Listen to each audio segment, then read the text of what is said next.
Nu har jeg gjort klar til købsaftale med på Hulvejen 28, så jeg venter spændt på, at kunderne kommer, så vi kan gennemgå forsikring og købsaftale.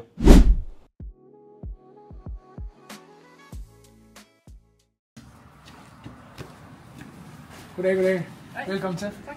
Hej. Jeg har gjort klar nede i mødelokalet og stillet kaffe klar, så skal vi bare hoppe derned. Ja, jeg skal gøre det. Velkommen til.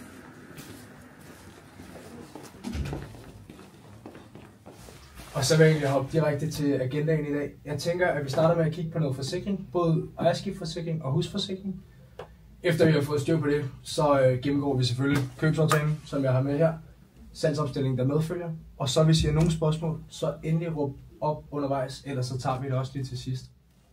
Men egentlig, lad os starte med at kigge på forsikringen. Der er gensidigt lavet en lille video, som forklarer meget bedre end mig, hvad det dækker, ejerskifte og husforsikring, og hvilke fordele der er. Så den tænker jeg egentlig, vi bare starter med at se. Den tager lige 3 minutters tid. Ja. Og det var egentlig det, den lige fortæller omkring ejerskifteforsikring og husforsikring. Har I nogle spørgsmål til det? Nej, det lyder godt. Ja. Det ser fornuftigt. Skal vi så ikke, jeg har egentlig gjort det klar her, skal vi så ikke få skrevet under nu her? Fordi så er I egentlig dækket allerede fra I har skrevet under. Og så hvis der skulle komme nogle spørgsmål, så kan vi altid tage fat i mig, eller gensidigt, så er jeg egentlig også klar på at svare på det hele. Jo. Super.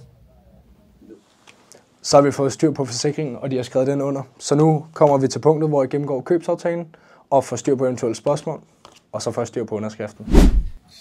Jamen, så er der egentlig styr på det. Stort tillykke med jeres nye hus. Fedt, tak. Tillykke. Tak. Skal jeg ikke lige samle det hele her? Tak skal du have. Og så tænker jeg, at nu kører det egentlig fuldstændig efter bogen. Og hvis I har nogle spørgsmål, så siger vi endelig bare til. Men nu kan I altså godt tage hjem og åbne champagne. Dejligt. Dejligt, super. Det glæder vi os til. Jamen, det var godt at høre. Det var godt at høre.